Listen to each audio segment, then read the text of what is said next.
This is Teddy Hart. I am the past, present, and future professional wrestling. Welcome to the interactive interview. Interactive Wrestling Radio.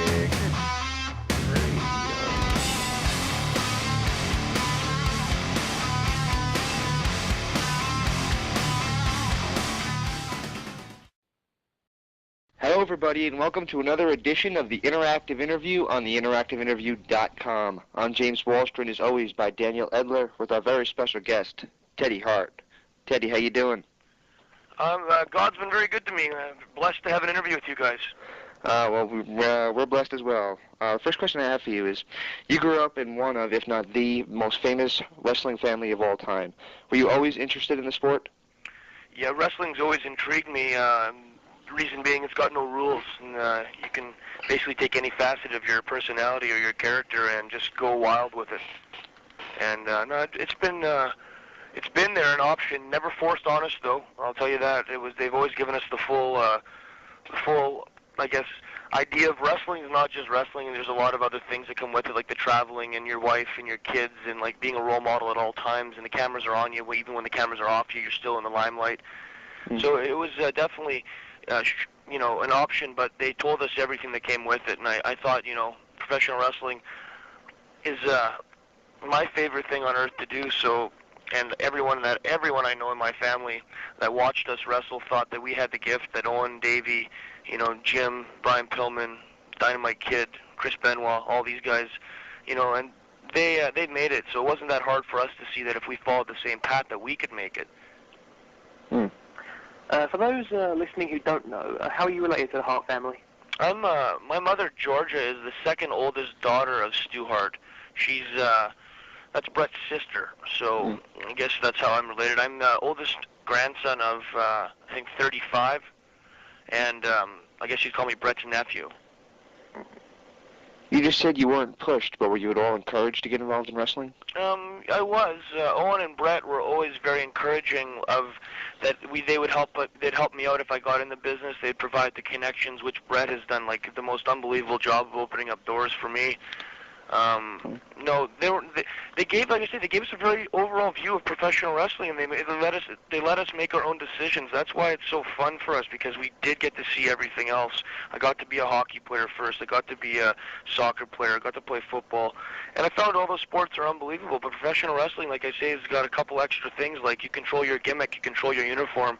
It's an interactive sport where you put your life in another individual's hands. And that's something I always was intrigued with, trusting another human being to put on a show that, you get the Greek Babylonian response of violence. Everybody gets, excited. They see the gore, the blood. And then after you get the aftermath of professional wrestling, which I think everybody likes, it is a show. And it's entertainment. And it's a great form of entertainment. It's a great way to spend your time with your family if the message on the show is what you want to see. So, no, for me, like I say, professional wrestling was always given to us, not forced on us. But like I say, if it was forced, I probably wouldn't have done it. Who actually trained you? Leo Burke trained me quite a bit. Bruce Hart trained me quite a bit. Brett and Owen. I'd say I was like a medley of a bunch of different guys. Like when I was up here, Chris Benoit would show me, like how to do a chop or how to do a forearm, and Davey Boy would show me how to do the vertical suplex, and Owen would show me how to do a backflip, and Brett would show me how to do the sharpshooter. And they each take kind of moves out of their character, and they give you, how to do it and how to apply it, and if the guy reverses it, this is what you should do. They give me, just like I say, a little bit of information on the move too, and then they tell me to do moves of my own. Take a move and then modify it. You made your pro debut in 1998. What is your memory of that night? Is that the night in Cherry Hill? I think so, yes. Once again, the WWE had me out there. That's my goal. Like I say, someday to work. Most unbelievable company in my mind, most organized company I've ever seen in my life, behind the scenes. They had me out there for a show, and it was a battle royal, and they gave me a backdrop over the top ropes. I did a 450 bump, and I hit my eye on the railing, and Jim Ross came over and told me that was the most fantastic bump of the night that he'd seen. So to have someone like Jim Ross even say 5 words to me at the time was quite an unbelievable experience. It didn't quite go the way I wanted it to go. I was very immature and young, and I had a lot of death in my family. My brother had died before that. My best friend had shot himself, Actually had an incident, he lost his scholarship. So at that time, my debut was very stressful, and Brett had his incident with Vince. That was right after that. I didn't get to go in basically with a clean slate. I went in there with a bunch of other things that were possibly weighing on my push or where I'd go. But it was still an unbelievable experience, just to say, like, if it was just the one time on earth that I got to bless, my life with being in the ring with some of those guys from the WWE. That was awesome.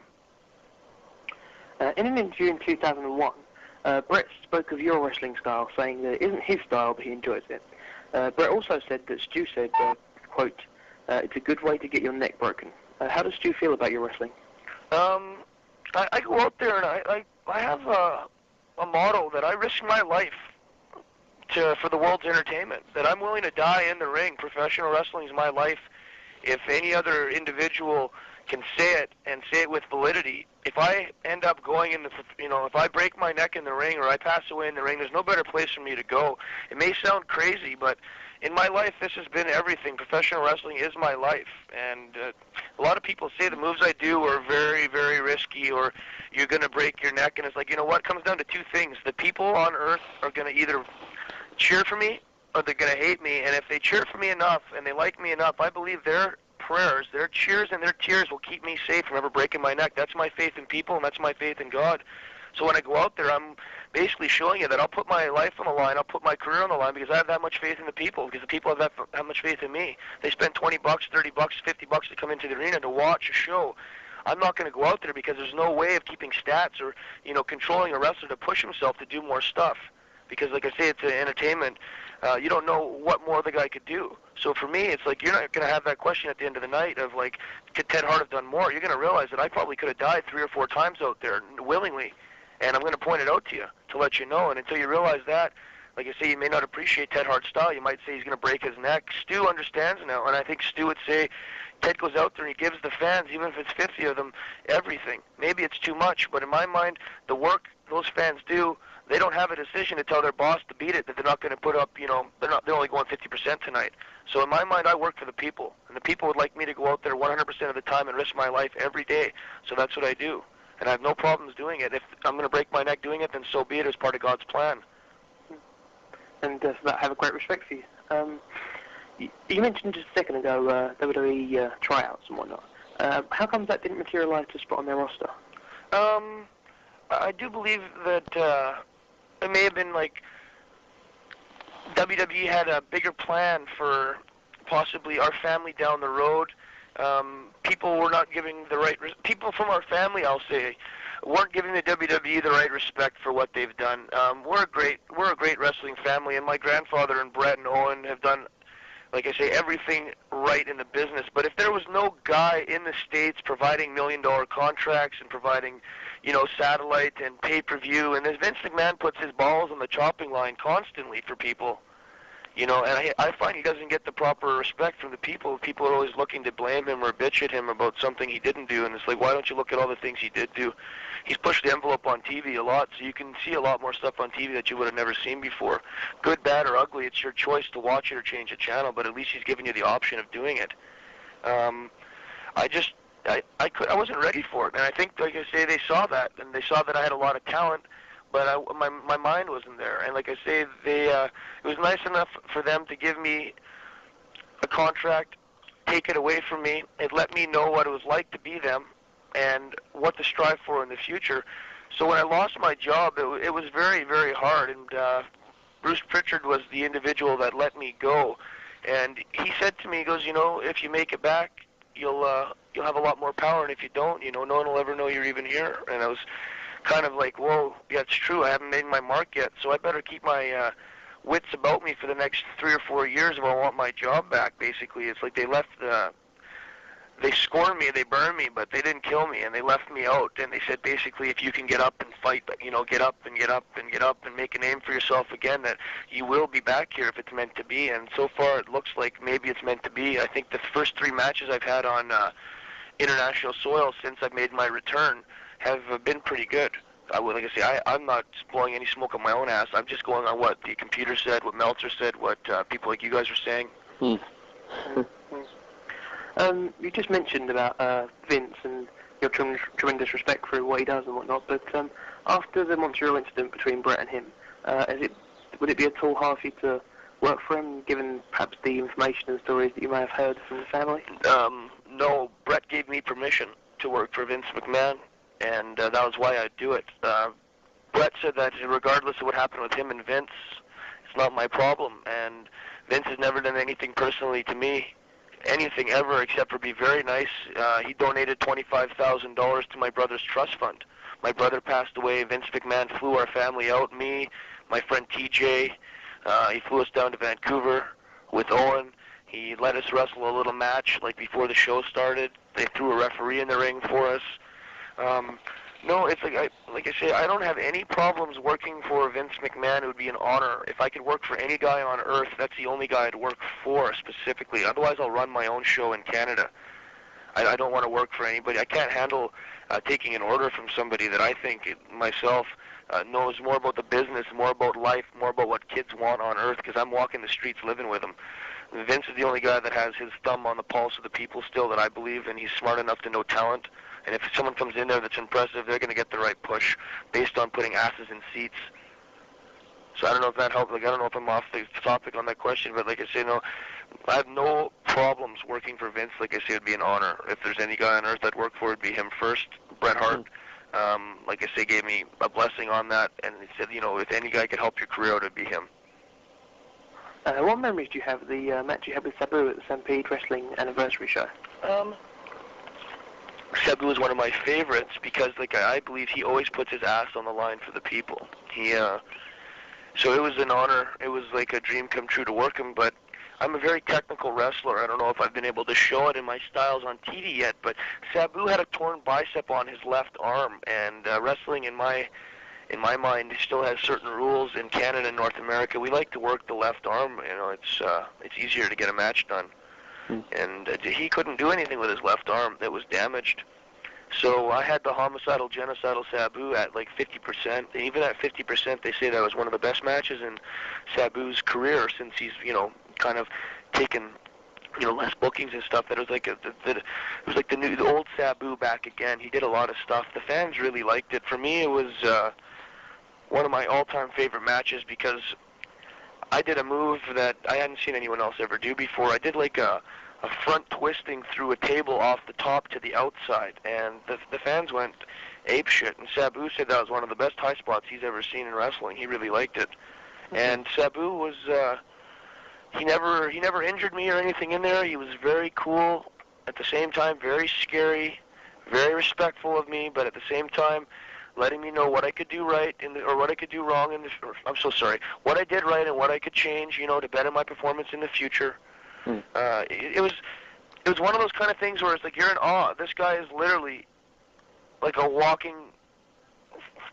he's a walking legend. I couldn't believe the stuff he's put his body through. That's one of the main reasons I do my style the way I do is because I believe Sabu is slightly protected by the fans because he does so much for the fans regardless if it's 50 or 100 people.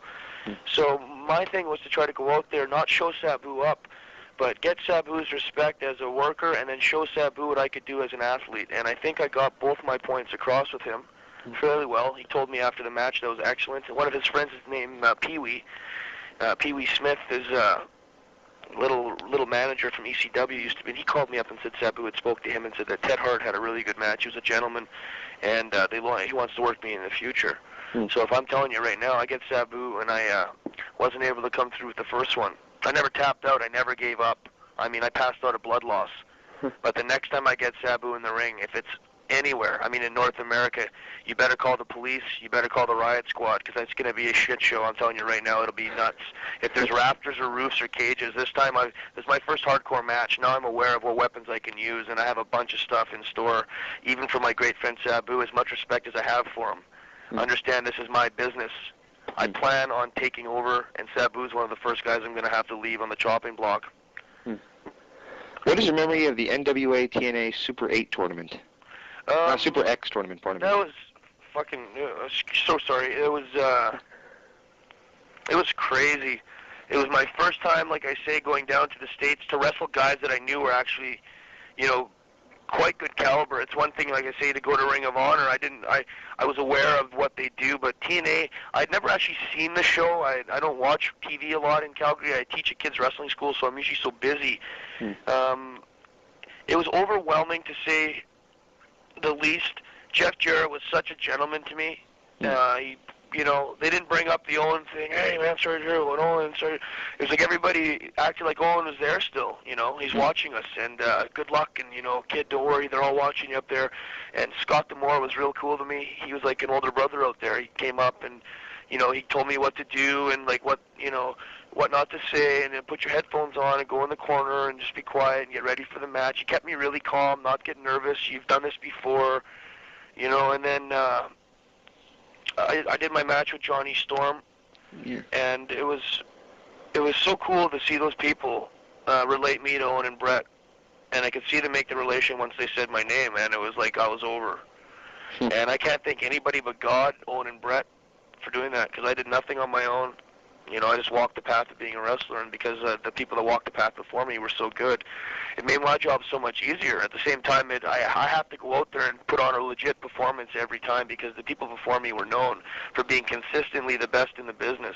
That's why Brett said he was the best there was, the best forever. His expression. I don't like saying it's Brett's, but that's why I cut it off. But that's why he is what he is. And for me to go in there and do anything less but the best would be a mockery on the Hart name. So I have that burning desire underneath, to show up people on shows and to go out there and steal the show, try to be the best possible guy every time. But professional wrestling is not hockey. It's a team sport, and I mean true team sport. As good as I can be, I can only be as good as my opponent. So the better he looks, the better I look. And that was the thing with Hoovy, Hoovy was so willing to make me look good that the match just flowed. Everything happened. That match, we had met about 15 minutes prior. His airplane had landed. So I'd seen him for maybe 2 seconds, said hi, look forward to having this fight tonight, and we went in the ring, and we tore the house down, I think, at least for the kind of match. We had 11 minutes. I don't remember too many. I don't remember one rest hold, and it was like nonstop. Like I felt like I was on nitrous with Hoovy in there, and that was because the fans, like I say, the TNA fans were unbelievable. They're on their feet the whole time. If you have the tape and you watch them from like the first armbar of the match, they don't stop, and they never sit down, which for a rookie, for me, is a great sign that I'm doing something right. But the overall experience, I'd say, would be, if I had to give it a rating, I'd give it a 9 out of 10. The only thing would be, I like Jack in the Box, and the Jack in the Box was too far away from the arena. So that's my complaint. How do you get along with Harry Smith? He's my idol. He's the guy I look up to, if that makes sense to you. He's been wrestling longer than I have. His dad passed away. He never shed a tear. My brother passed away. He sat there with my brother where they're taking 60 pounds of water off my brother's face a day because he had gangrene, flesh-eating virus, at 13 years old. You don't get much worse of a deck of cards if you're in a casino than that. The casino life gave him a real tough set of cards to play, and Harry Smith was the only guy there. And I'm talking 13 days of this stuff. He lost both his legs, both his arms. Like I'm talking amputee style, sitting there, vegetable, looking like somebody from Vietnam. And this kid, Harry, never left his side. With a smile on his face, he said, you know what? We're going to be in heaven together wrestling someday. Not to worry, buddy. And he just looked at me, and, and me and my friend TJ couldn't even look at Harry. It was like we're looking at an angel. Most powerful kid I've ever met on earth is Harry Smith by far. I think Vince McMahon knows that. He said 500 matches before he's 16 years old. He can do every big move in the business. He's 6'6" right now. He's taller than Hulk Hogan. He's like I say, I've watched him bury his dad and do these, and he never, like a man the whole time with a smile, supporting his mother and his sister. You won't find a more decent human being on earth than Harry Smith, I'll tell you that right now. And I don't think you'll find a person that knows me or knows Harry that's going to argue that point. So I'll give Harry Smith the vote of, I always call Harry Smith the Holy Spirit of professional wrestling. He's like so big and powerful out there. Behind the scenes in the future, I think he runs it all. We'd like to bring you some questions now from the fans they've submitted to you. Since we announced your interview a couple of days ago, we've had a hugely tremendous response, which is extremely nice. And so we've taken a few of the best ones. We'd like to now propose them to you, if that's okay. Absolutely. Okay, first of all, First one comes from forum member Asylum, who'd like to know, recently, Kurt Angle challenged Bret Hart to a match, and Bret said he'd be flattered to it, and even compared Kurt Angle to Chris Benoit. He'd like to know, who do you think is the best out of Benoit, Bret, and Kurt? I'm going to have to say that regarding that, I would not put a best guy on there, because if it was basketball, they were shooting hoops, it would be different. But wrestling, though, they need each other for that match. So Bret with Jeff Jarrett having a match would be, like I say, good. Bret with Kurt Angle would be even better. Bret with Benoit would be crazy. It's the match combo, I think, that makes the guy so good. It's the reason Benoit is so good is because he was wrestling Angle. The reason Bret was so good is because he's wrestling Benoit.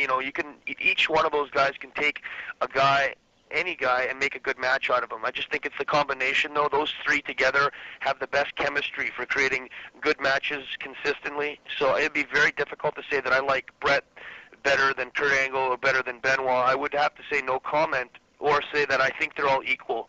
I hate to do that. I know fans like a definite answer on things, but if you ask me who I like better, for work rate between say Ken Shamrock and Shawn Michaels, it's very easy for me to say, Ken Shamrock was a fighter. Shawn Michaels was probably the best overall entertainer in professional wrestling history in my mind. I can't say, though, to Kurt Angle, Bret, and Benoit, because their styles are all so similar, that I like one better than the other. I'm sorry. You just mentioned Shawn Michaels, and our next question from the forums comes slightly relating to Shawn Michaels. Previously on the interactive interview, we had Michael Shane, Shawn Michaels' cousin, on the show. And one of the questions that the forums asked to him was, do you feel that living in Shawn Michaels' shadow perhaps might be detrimental to your career? So the forums have asked the same question to you about living, not necessarily in Bret's shadow, but being Bret's nephew. Absolutely. But it's a do-or-die situation. Either I make the best of my opportunity, and I go with it, or I'm in the boat where, I'm not going to say names, but there's a couple wrestlers that they're in there right now that haven't made the impact that their dads made before them, and I don't want to be one of those guys. I'm not going to plateau on Bret. I plan on taking what Bret's done, building on top of it. There's a lot of pressure, but like I say, pressure makes me turn into a diamond. And when the girls of the world are wearing me around their finger as the new diamond boy that they all like, they'll understand, just like, people in my family understand now. When I walk in that ring, I expect to leave that ring dead every night. So there's no pressure. The pressure's on me because it's me. I'm putting the pressure on myself. The fans, when I walk in that arena, it's the money they've spent, the experience they want to receive out of there. That's the pressure on me. So walking in Bret's shoes and Owen's shoes is actually an honor. It's easier, I think, in this business. Maybe I'm dealing with their past, but you know what? I'm dealing with their future too. So they've created a very bright future for me as long as I don't screw up. And that's, like I say, maybe easier for me not to screw up now because they've told me all the things to look for. The next question comes from the forums is, can you name some of your fondest memories from Stampede? My fondest memories would be always wrestling TJ and Harry and Jack. Anytime I get to go in the ring with those guys, it's unbelievable. I don't really have any memories for Stampede Wrestling because it's like every single week is the same. I don't know if that makes sense. It's like Groundhog Day. If you've seen the movie Groundhog Day, it's like they're very, very similar days. We've wrestled in the same arena for the last 5 years. Get me a cup of coffee. Yeah, I don't know. I'm so sorry regarding that question. Can you repeat it to me? It was just your fondest memories from that. Yeah, because that's what I thought. Probably my fondest memory would be when, and it wouldn't be Stampeder on that, decided that they were going to give us a match. And, that's another thing. Like I say, Vince McMahon, again, he's been watching me this whole time, seeming like he's been pulling strings and making my life easier and easier, so someday I can make it. And I thank him again on that one. We had such an unbelievable experience. We got to wrestle in front of 17,000 people at age 14, 15, 13, and 12, or Harry was 8 or 10. 10 years old, he was wrestling in front of 20,000 people, though. That just tells you the kind of respect that Vince has for us as workers, because I don't think you're going to put out 2 clowns on a show like that. Another question that possibly is the most popular question that's been submitted is, will you be back in TNA in the future? I'd like to be. Bob Ryder Jeff Jarrett and I are discussing contract stuff right now. I won't say yes for sure, but I'd give you a 90% guarantee that I'll be back on TNA. I'd really like to capture that X Division title, and I owe Juventud. As much as, like I say, I'm happy with the match, I don't plan on losing, at least very much in my life, and that was a match, like I say, that's my favorite match of my life because it was my first one, but the end result's definitely going to be different the next time I step in the ring. One question that's come from a particular fan wants to know, apparently he read on the internet that your match with Juventud Guerrera that you just mentioned, he said apparently Juventud was necessarily unhappy with some of the work you put in and worked stiff with you. Is this true or false, you would like to know? Not at all. He was a gentleman. Best worker I've worked is Juventud Guerrero right now, for outside of my own circle of guys. Do you understand what I mean? Yeah. I have a group of individuals I've trained up here. Wrestling's a little bit like dancing in that sense that if you dance with somebody a lot, you're going to have good matches with them. Chemistry's already set. Juventud and I have never seen each other before. We don't speak the same language. Our styles are similar, but like I say, our move setups are completely different. So for us to get the match we got was unbelievable. For any fan to say that Juventud is anything but a gentleman, they would be off. Juventud is unbelievable. He was so nice. Earlier on you mentioned the wrestling school. Would you like to elaborate on that at all? Yeah, God gave me this notion that I should teach kids how to wrestle, that wrestling I have so much fun doing myself that it would be a good idea to pass on the training to kids. And if kids are able to learn this sport at a young age, then they're going to be better entertainers in the future, just like a doctor. If you taught the doctor at 12 years old medical skills without affecting his social life, he'd probably be a better doctor by the time he's 30 than anybody else. It's just the way it is. It's like I'm thinking of taking professional wrestling as a grassroots system. Kids teaching boys and girls, basic gymnastics skills, dancing skills, public speaking skills, having them learn Chinese, Japanese, and East Indian, because those are the countries I believe are going to take over professional wrestling next.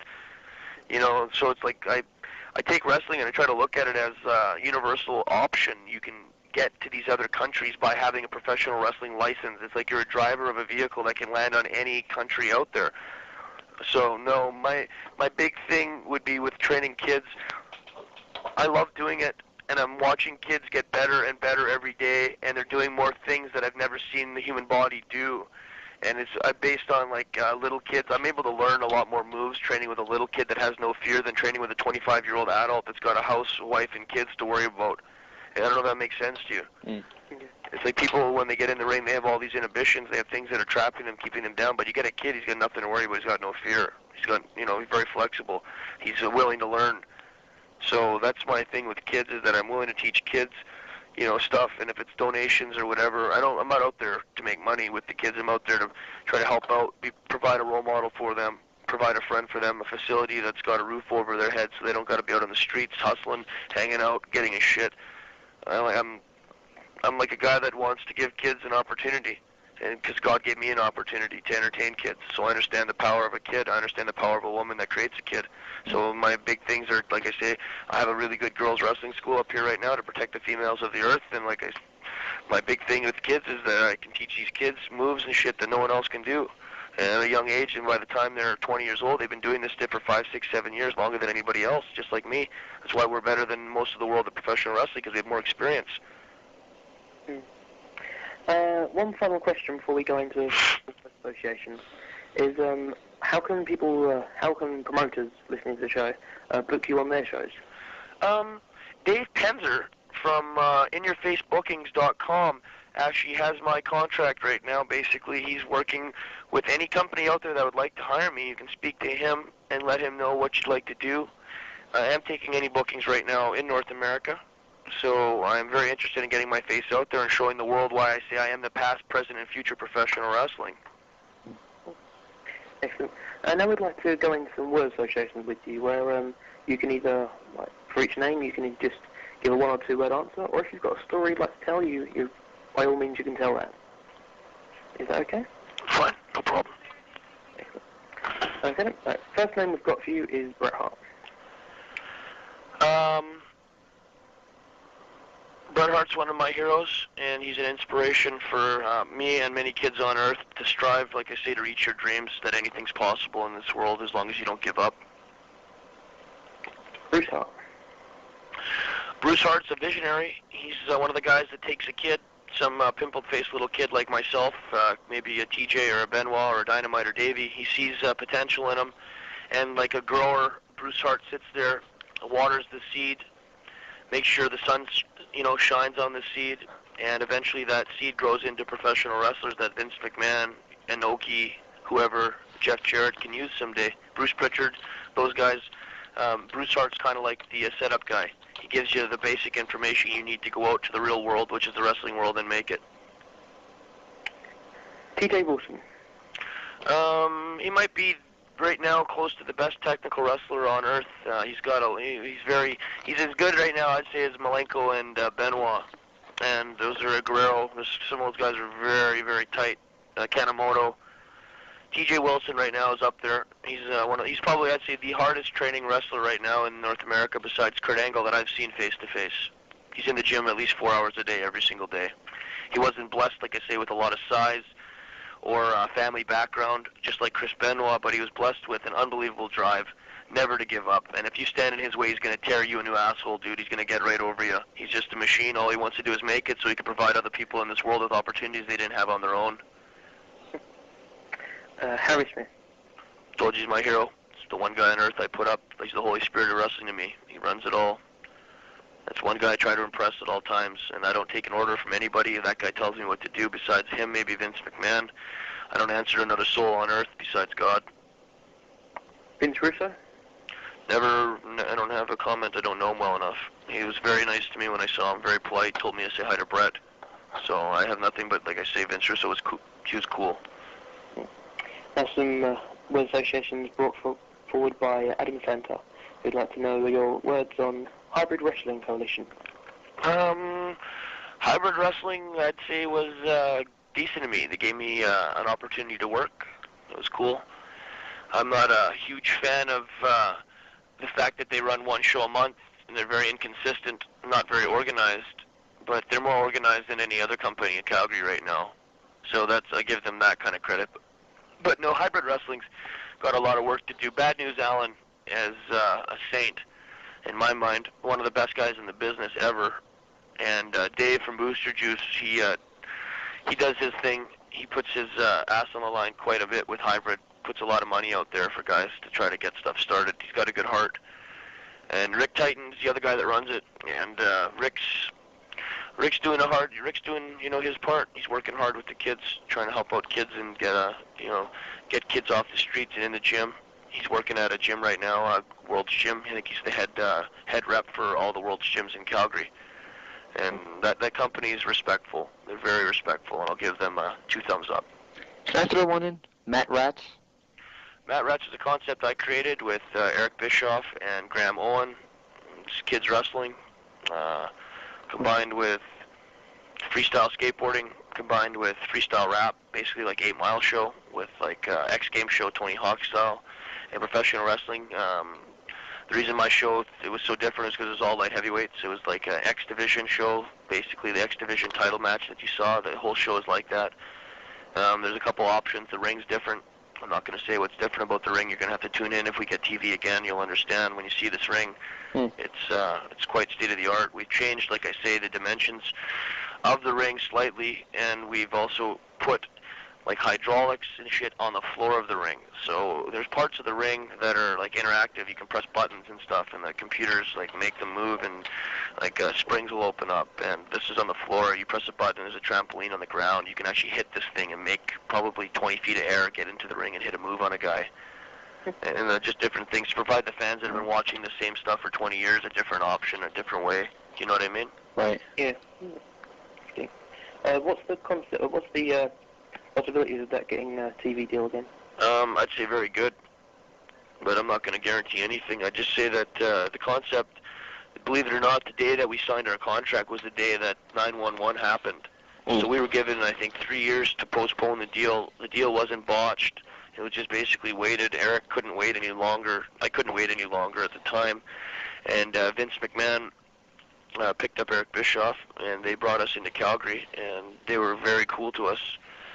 So we didn't really feel like we needed to do anything with more with Matt Rat. Said Vince is going to take care of us.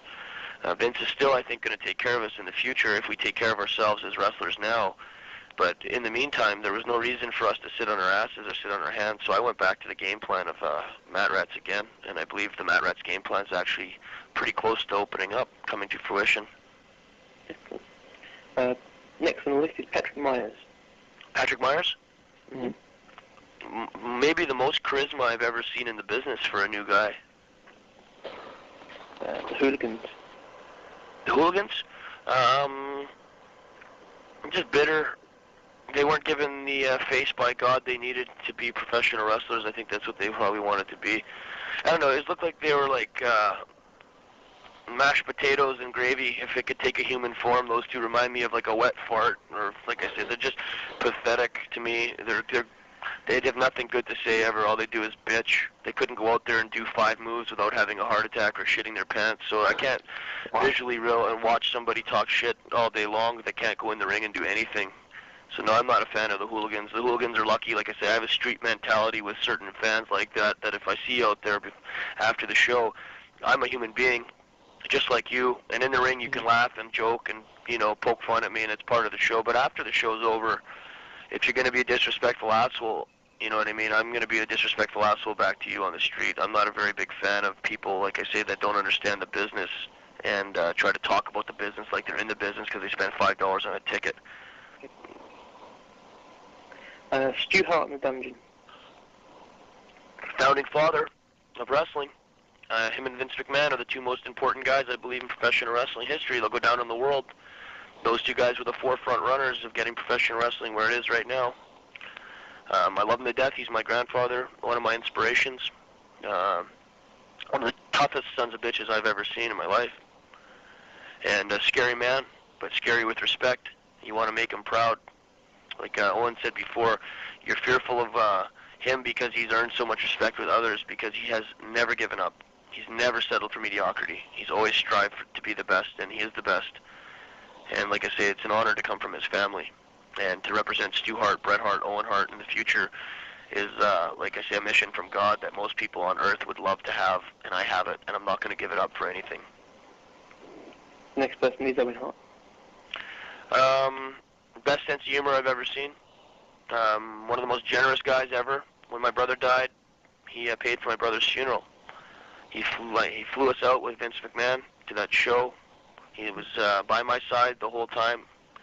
I was supposed to be the Blue Blazer. Owen was there. He was the first one to give me the news when I was in the WWE about that. Martha is a saint. People can go against Martha if they want to, but no one ever has a clue what it's like to be Martha. Martha did her job. She was a very loyal wife, shut her mouth, raised the kids, got a job, had $1 million put away in her bank, did everything that a housewife, woman of, you know, a wrestler wife could do, and she got shit on big time. Not by anybody specifically, just by God maybe. You know, life happened. It wasn't Vince's fault or Bret's fault or anyone's fault that it happened. It happened. Nothing you can do. But if anyone expects her not to mourn or not be pissed for 5 years, you're ridiculous. It's her right to be upset, and it's her right, you know, to be the way she is right now. But Martha, from what I know of her characteristics, will come back, and she'll come back with shining colors someday. I think she'll do something for professional wrestling, believe it or not. That's actually going to better the world. So Owen Hart, like I say, all-time favorite. I put Owen Hart up there as one of my all-time favorites. And the final one that I've got for you is Davey Boy, the British Bulldog. I was closest to Davey Boy out of all my uncles. I knew Davey Boy the best. So it was like when Davey Boy died, that was the one funeral that it was very, very difficult. I don't think his time was right. He had so many more things on earth he could do, and he had so many people that he could help with that smile of his. He just had a most unbelievable smile. Looking at a picture of him right here in my room, and his smile lit up the room. He always came in. He's always ribbing people. No matter what went wrong in his life or how much pain he had, he never made anybody else think about his pain. He made them think about his happiness. It was weird. Like, you never saw Davey walking around going, "Oh, my back. I did a match." He was always like hopping around. You always knew his back was bad. You're having to remind him to slow down. You know, don't go so fast, Davey. He's trying to give everybody rides on his bike, or, you know, take everybody down, buy you a sports car. Just such an unbelievable human being.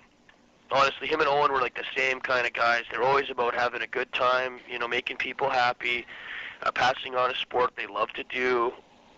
You know, and just I don't know. Those guys are the cream of the crop. There's a reason that Vince McMahon had those guys in his company, because Vince McMahon, I believe, those are the guys he got a laugh out of. The reason I say this was Harry, and I don't mean to name drop with Vince McMahon this, Vince McMahon that, but like I said, he's one of my idols. I've been looking at him my whole life, so you could call me whatever, you know, pussy whipped over that company or whatever. That's the company I want to work for in the future. And Vince, he put us in a spot that was, you know, so unbelievable with regards to like Owen and Davey, that when they passed away, it was like a part of that show kind of passed away. So we were in Seattle, and Harry has this tape of Davey Boy and Owen doing like skits and doing voices and doing prank phone calls. And they gave this tape, Harry gave this tape to Vince McMahon, and I saw Vince McMahon smile. And he was good. He goes, I'm going to take this home right now to my hotel and listen to this. He goes, I can't believe he got it. And it was a sincere look in a billionaire's eyes that could do anything he wants with his time. And one of the things he wanted to do with his time was sit there on a little 8mm recorder and listen to Davey Boy and Owen, which told me, you know, how much love this man has for the wrestlers in his company, that he creates, you know, this unbelievable world for, that most don't come out of alive. Not because of him, because of their own free choice. James, do you have any names you'd like to drop in? Shawn Michaels. As a wrestler, he's amazed me for such a long time, and Brett's always told me stories about Shawn Michaels as a wrestler. And I just wanted to put my stamp that I thought Shawn Michaels was probably the most entertaining, ballsy wrestler on earth, and I'd love to wrestle him. And I think Shawn Michaels and I could have a crazy, crazy match.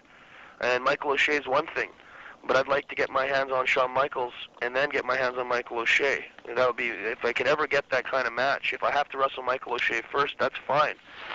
But my goal is to get Shawn Michaels in that ring and to, you know, provide the fans that type of energy and that type of heat.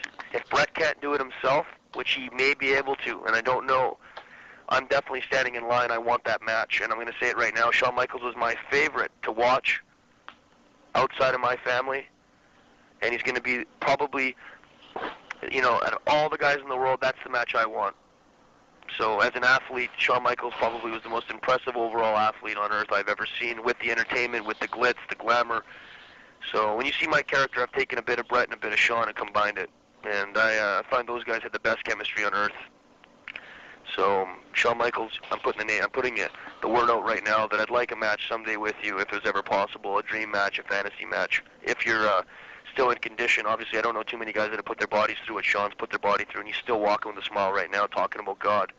So that's another hero, another guy I look up to. I don't get involved in the background politics of the business. I wasn't there for it. I didn't make this business. I'm here to help this business continue striving to be the most entertaining form of entertainment on earth. Wow. We really can't thank you enough for this interview. This was far exceeded our expectations. We really thank you so much for this time. How was it? As an honest friend, I just woke up, so I wasn't sure if I was talking clearly. Was it okay? It was great. Actually, you talked about everything openly and honestly, and that's all we can ask for from guests. So we really appreciate it, man. No problem, guys. You guys are very cool. If you guys ever are up in Calgary, you come by. I have my warehouse out here. I have a huge warehouse for this kids wrestling school. I have a movie theater up here. We got a bunch of businesses that are all related to kids and wrestling. Oh. So if you guys ever want to come up to Calgary, we're the hotbed up in North America. Very cool. Thank you so much for this interview, and God bless you guys, and God bless the fans of Earth. You know, I'm here to entertain you. Someday I hope you get to watch me on your TV. Absolutely, and hopefully soon enough with NWA TNA. Thank you very much, guys. Thank you very much. Have a nice day. You too. Bye. Stay tuned for more from the Interactive Interview. Enjoying what you're hearing? Be sure and check out WrestlingEpicenter.com on social media at Facebook.com/Wrestling Epicenter, on Twitter at James Epicenter, and of course, WrestlingEpicenter.com for 24-hour news updates, our interview archives, and all the other information you've come to expect from the Wrestling Epicenter. This is Bret the Hitman Hart, and you're listening to the Interactive Interview. The magic's in my head, I can't understand, but I still like my chances, and it doesn't really matter.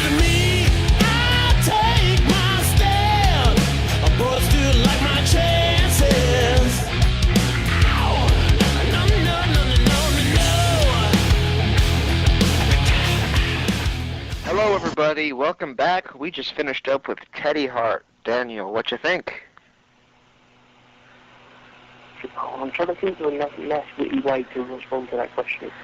Every time I say, yeah, it's quite good, or yeah, it's not bad, or my lines.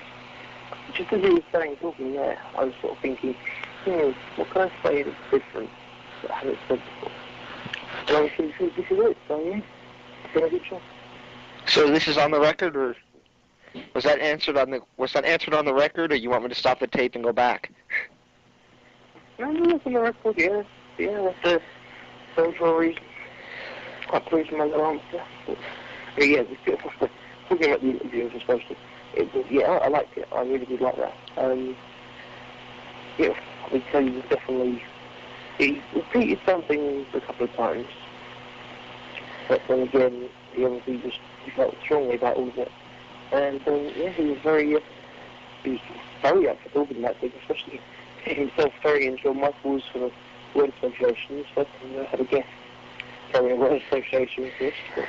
And tell him what I was saying to you over Instant Messenger when he did that. He just said, what was the exact phrase you used? LOL, ROFLMAO?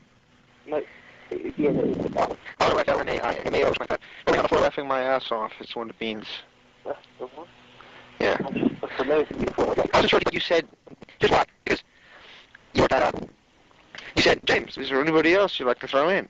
And he goes, Shawn Michaels. And I thought he maybe thought you said Shawn Michaels, or I was laughing because I wasn't sure if he thought you said Shawn Michaels or what. Because I can't figure out how he would hear Shawn Michaels out of James, which is there any that you mean or something like that. But that was cool though. He was cool, and he's definitely a Hart. Yeah. You can tell by the way he talks. Like he threw in a little bit of his own little cliches, phrases again, like Brett does. I mean, I was impressed. He's good on the he's got an answer interview technique, I suppose. For young man. He knows how to put people over as well, so. And he talked about Eric Bischoff and Mat Rats, and that was something I didn't even really know about. Yeah. We just kind of... I didn't know about the things such as the ring and that. I didn't know about any of that. It's kind of like if you ever seen that on Spike TV, they have that basketball thing where you bounce up. I don't know if you see it in England, but we get it here. It sucks. But it's like there's like trampolines and shit all outside the ring. Not outside the ring, outside the basketball court. And you have to drop the ball through the hoop, and you like bounce around, and it's violent and shit. This is what it sounds like, because he said there was like trampolines on the outside of the ring that go flying in and shit. That sounds kind of interesting, but at the same rate, it might be pushing the limit a little bit. I mean, at what point do we make ring entrances where the guy gets shot out of a cannon into the ring? That'd be one hell of an entrance. That'd be a hell of an entrance, actually. Oh yeah, that'd be so funny. Yeah, they go. Like Ric Flair's music will play, and you'll see a cannon just go onto a big ramp on a Raw set. So, and then, whoosh, and he bounces into the ring. I'm all right.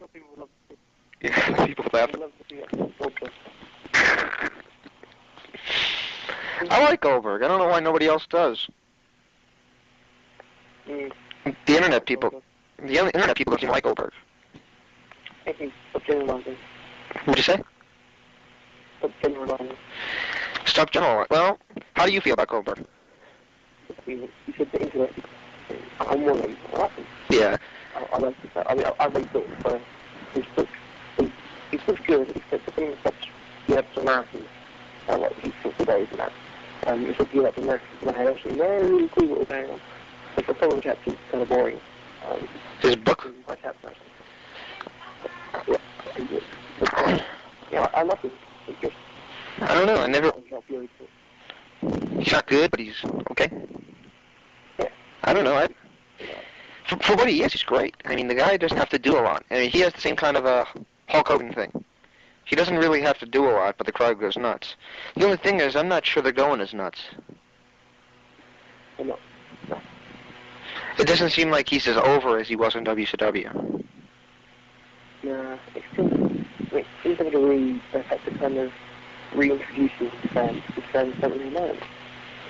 I mean, A lot of the fans, ever since, let me throw this in there, ever since we started this show, I've noticed that a lot of the fans are mostly WWE fans, which means a lot of the fans that are around now were always around for WWE and never really, or WWF at the time, and didn't watch WCW and still don't try the competition at all. So they might have watched WCW a little more, but I can't believe that all those fans that were chanting Goldberg at one time just like automatically stopped. I mean, you still hear the chant, but it's not as... you don't get goosebumps from it like I did the first time I heard it. The first time I heard it was like when he was about to wrestle Raven. He was just starting to really get over it, and he was going to wrestle Raven for the U.S. title. This is probably around 5 years ago or more. Yeah, it was 1998. Anyway, back to my point. He came to the ring, and the crowd was chanting Goldberg, and Raven tried to leave through the crowd, and the crowd threw him back into the arena. And I was thinking, wow, that's cool. it's That one thing to look at. Look how the two have done since then. Raven's now head of TNA, and Goldberg's WWE champ. true, but Raven was the U.S. champion at the time, and the WWE really shit on Raven. Not to, that's not the best term in the world that you say about it, but that's ultimately what they did. And then they cut his hair. They cut his gimmick off. I mean, that obviously they've done it again now in TNA, but I'm talking like WWE. When they said to him, I said, the first time round, take your hair, or give you a push. There's an storyline mapped out for you, so you appear on Monday night, cut hair, etc., etc. Let's give him a push, and by Wednesday, been released. Good way to drop the ball, really. Very good. I don't understand what that was all about, though. That they had him cut his hair. Well, apparently they said to him, here, if you change to look slightly, we'll give you a push. And then he did. I wonder if there's any hard feelings there.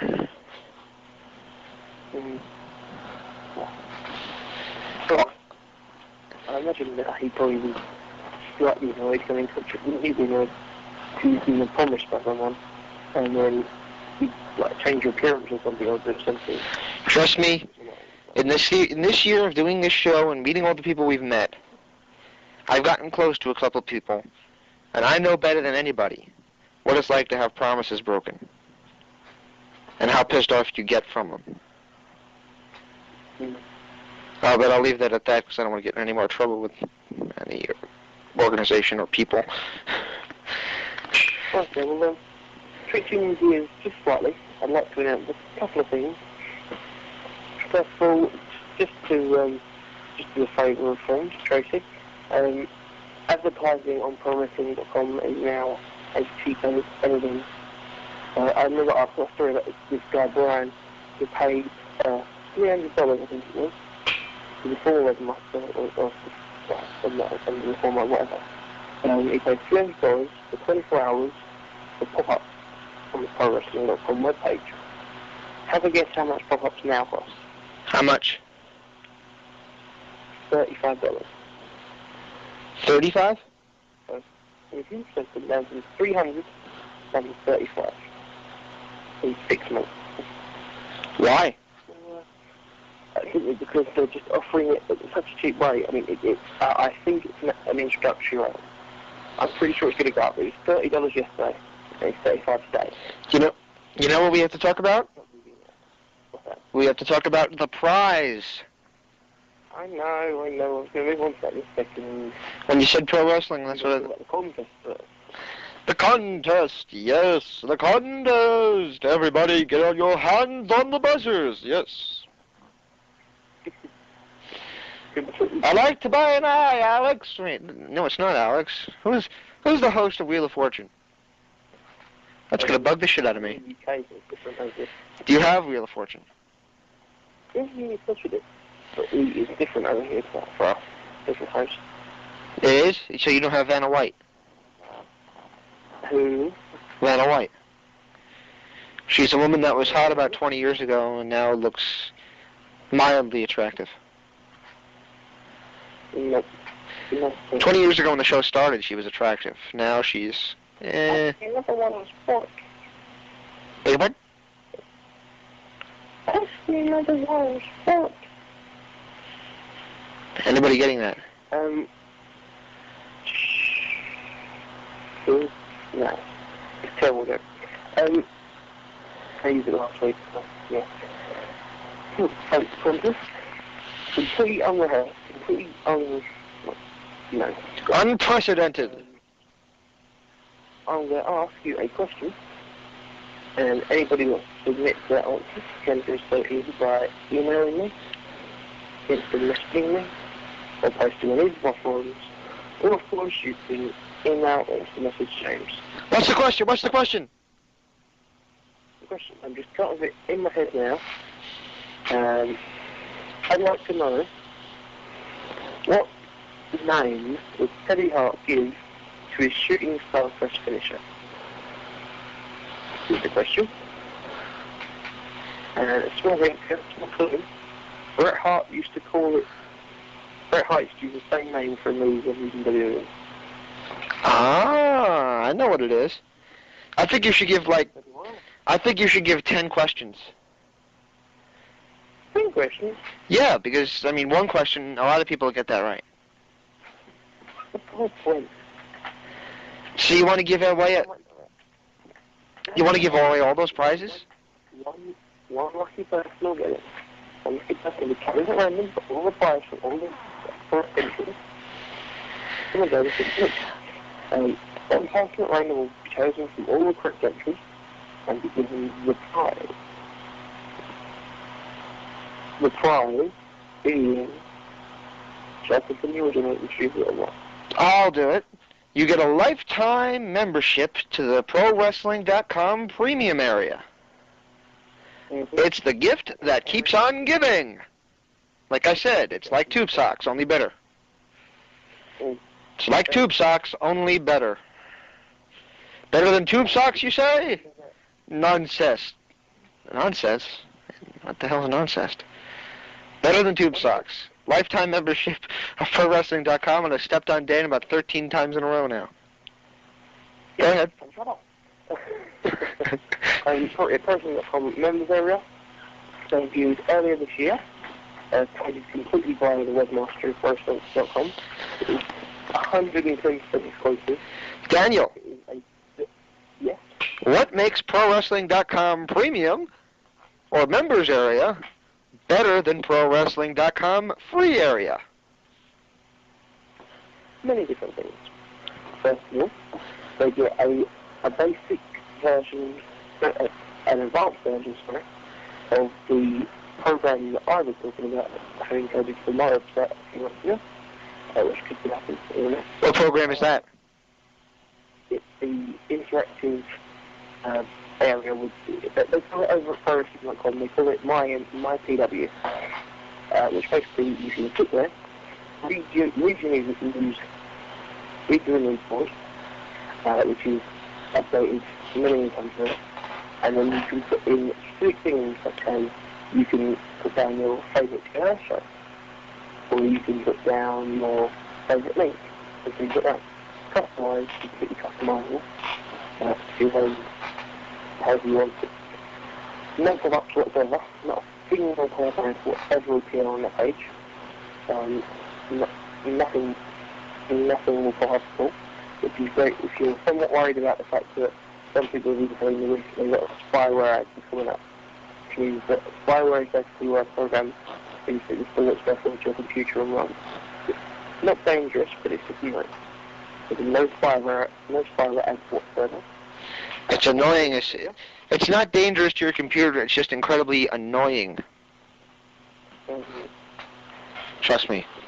Much like me. I'm not dangerous. I'm just annoying. Oh, yes, definitely. But there are a host of other features which are available by going across the premium area on ProWrestling.com. It gives you a full list of many bullet points, more bullet points like there across the exclusive member, and it's available for just $3.50. I'm talking English money. $3.50. I can't say what It's $3.50 per month, which is rates to about £10 in English money if you're still in England. So yeah, so that's the basic to it. Wow. So $3.50 a month. Now let's figure this out. If you live to be 100 years old, how many months are in a minute? Let's try that again. I can't do the math. What's 12 into 100? I don't know. Help me out.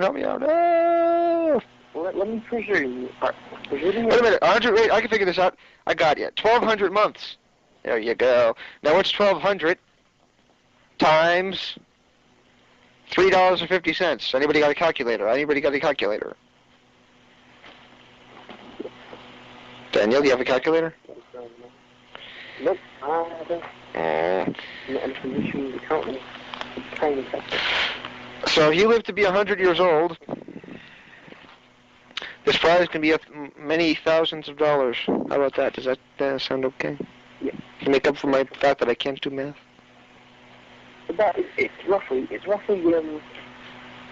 being calculated to 18 years or however many years you want to live. If you live 86 years of age, it will cost you $3,500. Which is a lot of money, and you're getting it free. Right, and you're getting it all for free. The main thing about the premium area is that if you don't win this competition, you're able to sign up. It's only for a month. That's wrestling.com. And by going to and by signing up to there, not only getting service, you're also helping pay for the huge bills of the server. Which all products are being removed from the website in the area.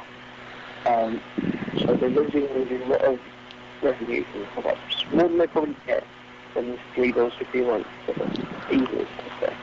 And bringing that to you for a knockdown price, making less money, so if you're contributing to the server, because they're already bringing it, that's what's called my PW, that you only use for the server. Absolutely. For the fans, and we for the fans. Just letting you know this quickly, Daniel, that your phone connection is a little. Did you get that? Your phone connection is basically, yes. You're a little bit loopy. That's what I'm trying to say. I mean, you don't sound as crisp as usual. Ah. Do you know where that is? Why is that?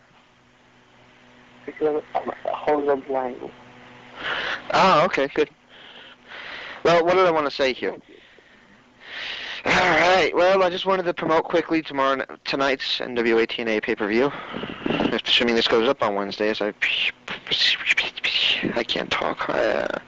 As I assume it will. I'm going to talk like this. You know why, Daniel? Because we're on Get in the Ring. No, that's another show. What is the other one called that I don't like? Between the ropes. We're between the ropes. Did you hear those guys do the interview with Conan, Daniel? Wow, those internet guys are so cool. Doing their internet thing and not getting paid. If I don't get paid, then it's from the deck where I get in the mail. Retards. Jesus. I want to strangle people. Yes, we've had our share of run-ins this week with flaming assholes. So why don't we get into the TNA preview? Good segue? Yes, let's get into the TNA preview. Yes. Well, I just checked out the website. The only match that they're really promoting right now is the World Heavyweight Championship match, described as the Dream's ultimate dream, as the American Dream, Dusty Rhodes, if you will, challenges AJ Styles for the World Heavyweight title. Mm-hmm. What do you think of that? I don't know, I'm more excited about the possibility of maybe Hulk Hogan being in TNA than that. You're not, or you are? I'm more excited about Hogan than Dusty Rhodes. I mean, it's kind of been overshadowed, to be honest. I don't know. Dusty, the problem Dusty has, is Dusty at one point was probably as big as Hogan, or at least for another company. When the Now he's bigger. well, now he's just bigger, yeah. Width-wise, well, he always was width-wise. I mean, Dusty. Somebody said, why did Dusty Rhodes decide to wear wrestling trunks recently? Because his legs look like two hams. They said. And I don't remember Dusty ever being in shape. I mean, the guy's always been a large guy. So I mean, granted he's older now, but he doesn't exactly look much different figure-wise. I mean, he's always been round. So I don't know. Dusty. The only thing that concerns me is his age. You know what I mean, Miller? The possibility that might, I don't know, giving main event slots to someone his age and his non-wrestling condition, should we say. I mean, he's not a full-time wrestler by any stretch of the imagination, so right anymore. That is. But, well, it's basically a special attraction match, and from the way it's billed, I think now that you know that Hogan's coming to NWA TNA, which is huge, you basically have to now take that into account and see that Jeff Jarrett and Dusty Rhodes are pushing around each other the other day on the last program a week ago. So if they're going to feud, and if Jarrett's going to start pushing around Dusty Rhodes, he's going to turn himself heel, which would make perfect sense to set up the match with Jeff Jarrett against Hulk Hogan, which is announced for the November 30th pay-per-view, which is a Sunday night for those who are taking notes. It's on Sunday night, so I can do a 3-hour show. Right. Apparently it's being booked at a bigger venue than the farm, and it's going to have things like pyrotechnics. Pyrotechnics, absolutely. So it's going to be pretty big. And if they're wise, they'll still use the same set, because a lot of people will be ordering this show for the first time. I mean, there's a lot of people that they go order just to see Hogan, and they're probably checking out TNA for the first time ever. And as such, you don't want to give them the false, impression of what the program is like every Wednesday night. If you change it completely, I mean, the same guys, for the most part, you have to keep it the same guys. I would not go overboard with the bringing in the star power. Like, I wouldn't go sign, I would go get Sting and Piper. I would go get them. And I would bring them in, but I wouldn't go as far as filling your show with guys like Steve Corino and everybody that's really not part of the roster. Just bringing them in for, one night only shock value. Yeah. I would. Not for this show, at least. I would use them, more for. I would use your, permanent roster, like guys like David Young and who are there all the time. Good. And that's why I'm choosing someone who's not really there much at all in David Young. But okay. Well, he's one of the guys in David Young that's really a nice guy, and I've never actually talked to him, but from everything I've heard, he's been a nice guy backstage. And then, he just doesn't get his breaks, and he got his breaks in Wildside, but not many people got to see Wildside. I did, but not many people got a chance to see Wildside, NWA Wildside TV. And then there was, that he was with TNA, and he kind of, never really got a push. He was always used as, secondary talent. Sonny Siaki is the only one I can think of. Sonny Siaki's another one, yeah. I like Sonny Siaki. The only problem he has, he doesn't have that explosiveness to him. Like the other day I was watching a powerbomb he did. And you know how when some guys throw a powerbomb, it sounds like the damn ring's going to collapse? For some reason when he did it, it sounded like, he just dropped a pen. I don't know why. It didn't sound like boom. It just sounded like, what happened? Who was the move on? I don't remember. It was Mad Mikey, actually. Mad Mikey's a big guy, big enough guy. A big guy, come on. What do you think he is? About 5'7", 5'8", maybe? Height? Taller than him. How tall are you? Met him.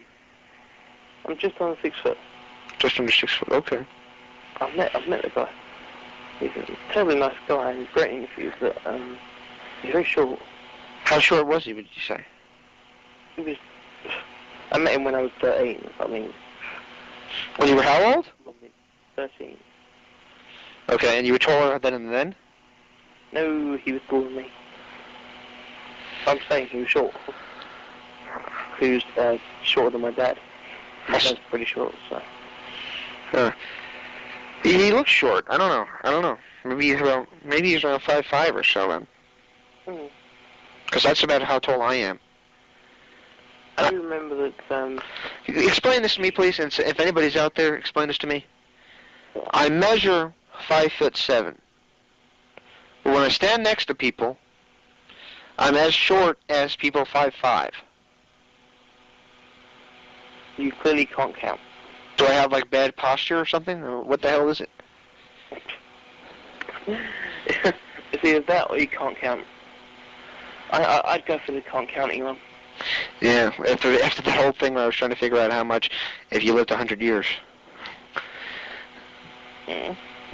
You remember? No. Oh, yeah. There you go. It was so long ago. Yeah. I'm so tired. To tell you the truth, we've had situations develop lately that have taken up a lot of our time and have taken a little bit of the wind out of our sails. So, we're a little bit depressed here. Would you say that's fair? I'm more agitated at the moment. I'm a little bit depressed. Just anybody that, well, I won't get into it, but I can say this. Anybody in the forums knows, you know, how much I've defended certain things. And it's like they, you know, well, I won't say that either. We'll deal with it and we'll fix it. But right now we're just a little bit annoyed. Okie Yeah, dear, I'm so tired. What's the matter? You, huh? I'd call it being in the UK. What's the matter? You just get tired? Behind me, you're lucky. Oh, what time is it? I think it's about 3 a.m., my son. Is it that late already?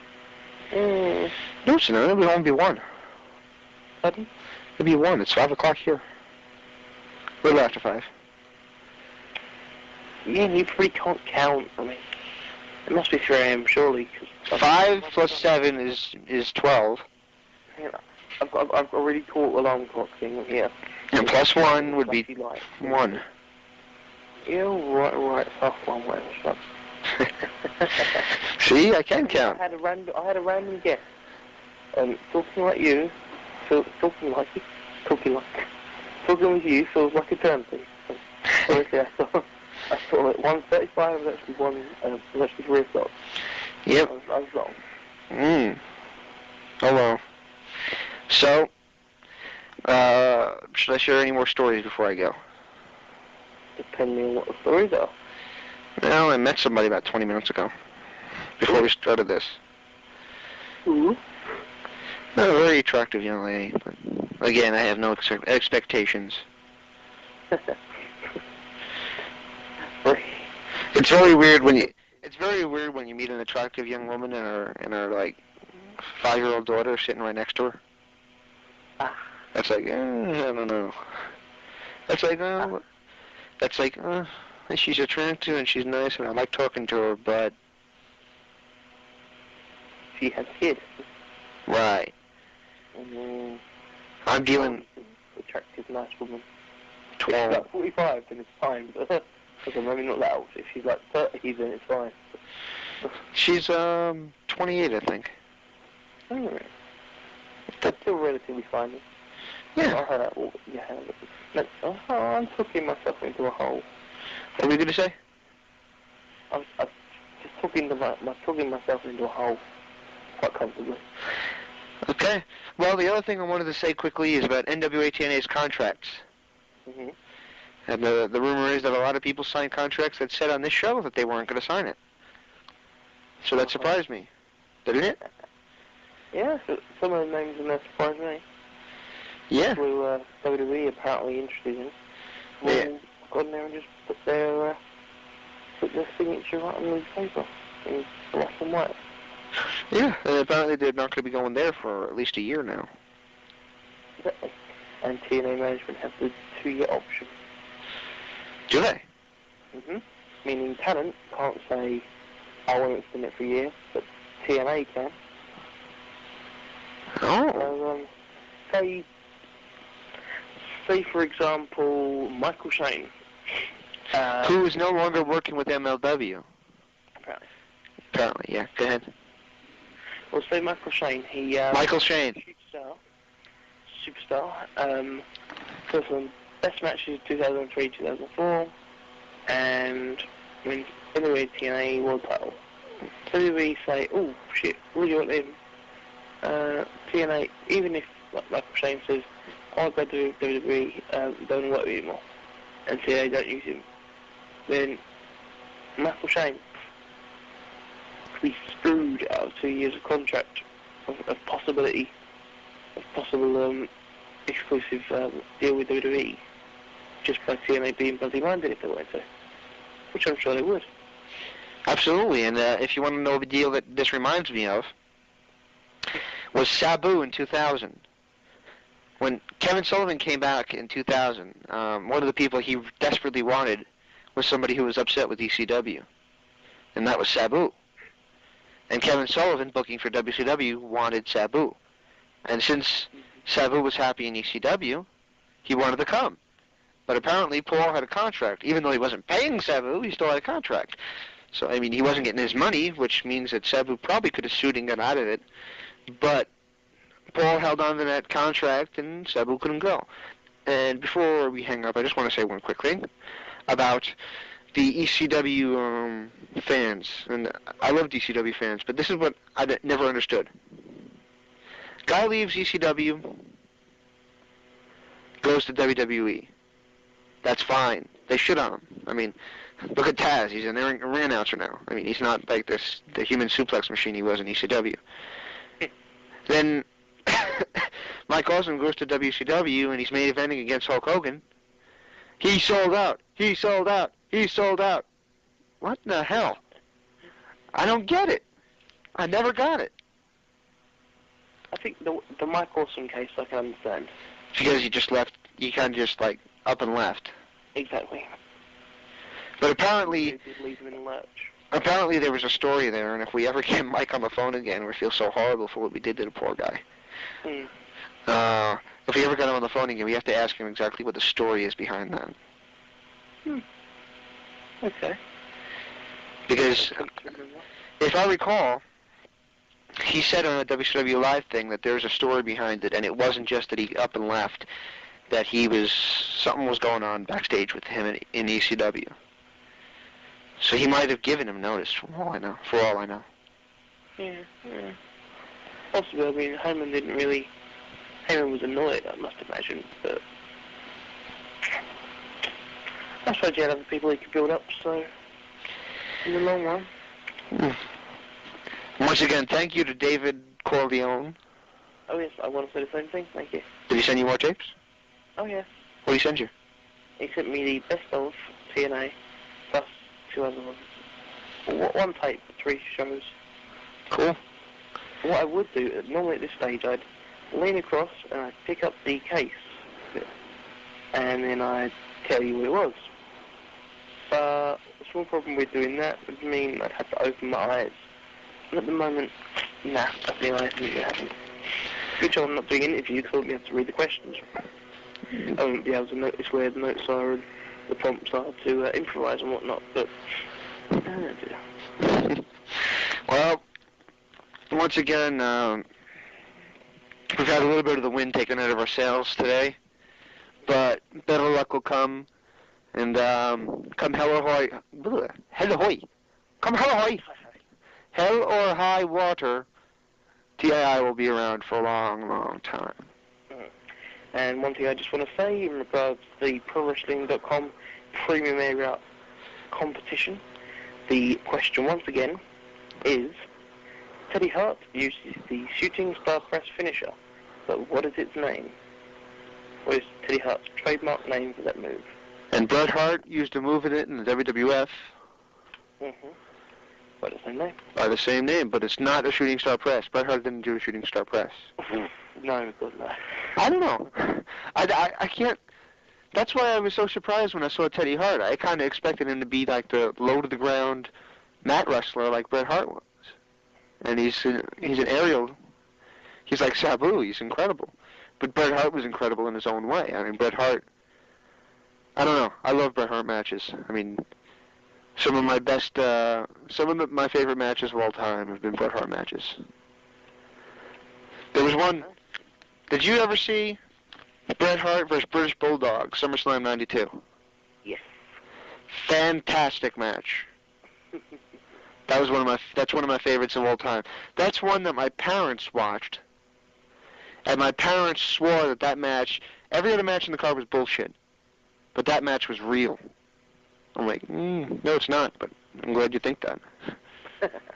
And wow. I mean, if you can make people believe it was real like they did, that was impressive. Bret Hart, though, said once, and we have to get Bret on the show to talk about this, he said that match was not one of his favorites because at one point you can see him talking.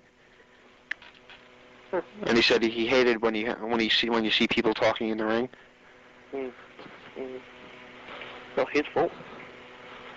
He said Bulldog blanked. Anyway, yeah, of course, blame it on the British guy. That's what I always say. Seriously. The British guy just saying yes. So that's the question. If you want to send me your answer, you know where the forums are by now. Mm-hmm. If you don't, then you can find 3swforums.com, prowrestlingforums.com, or no, not prowrestlingforums.com, prowrestling.com/forums. prowrestling.com/forums. There you go. So something similar. Both accessible. Did you just say Samba Simba? No. Who was Samba Simba? Was that Tony Atlas? Similar. Was Samba Simba Tony Atlas? I cannot remember. I don't remember. Anyway. What would happen if you ever saw somebody walking down the street like Samba Simba?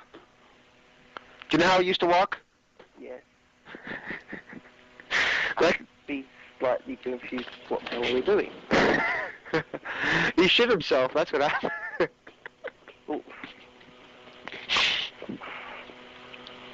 So prude. Wrong word. Crude. Prude and rude is what I was going for. Mm. Okay, prude. Don't ask with a pecan. Prude means somebody who wouldn't say that. Okay. Right. Okay. Yeah, so those are the two forums, or if you want to send in your answers other ways, then by all means send them in to Daniel at theinteractiveinterview.com. I almost said, hey, Brett. I'm thinking about Bret Hart for some reason. Hey, Dan. Remember how you always say that I talk about Poison so much? Yes. Well, I'm finally going to play one of their songs at the end here. Yay. Hell or High Water. It's not actually one of their best songs, but given the mood we're in, it kind of fits. I thought you were saying, come hell or high water, I'll play it, damn it. Hell or High Water is the name of the song, but it's not one of their best, but, well, actually, I think it's one of their best, but it's not on their greatest hits. Oh. But, anyway, I'm going to play that because it kind of fits the mood we're in right now. Oh. Alrighty? Just to finish the final thing, send in, all questions, send them in, questions, all answers, send them in, and the winner will be randomly driven. Also, submit questions for Christopher Daniels and Father Mitchell. Yes. Available. Hoping they happen. Oh, yeah. They'll happen. Yeah, they'll happen. So, submit your questions. Also, we're in contact with Melissa Bellin, who was Spice of WCW, and hopefully we'll have her on the show, though she's not yet confirmed. But I'll be perfectly honest with you, she's a guilty pleasure on my part. She was smoking. Wow. I'm serious. I'm serious. When the Nitro Girls came on the screen, I get close to that TV screen for her. And with that, I'll leave it. What's the matter? I keep saying submit your questions. Okay, do that. But so also submit your answers to the question, the trivia question. And as I say, randomly drawn from all the correct answers will be announced either the next show or the show after, depending on how much demand we get. And can I submit a question? If you're listening to this in the archives. Can I submit a question as well? Let me finish.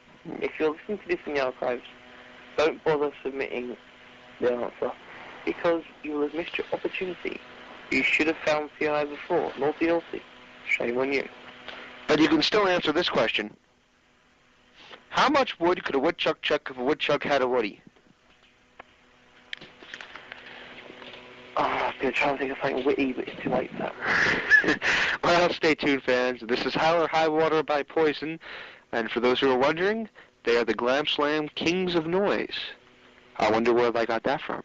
Hey, this is Captain Charisma Christian Cage here from TNA, and I want all my peeps, all the Christian Coalition, to know they're listening to The Blaze, 1260 AM.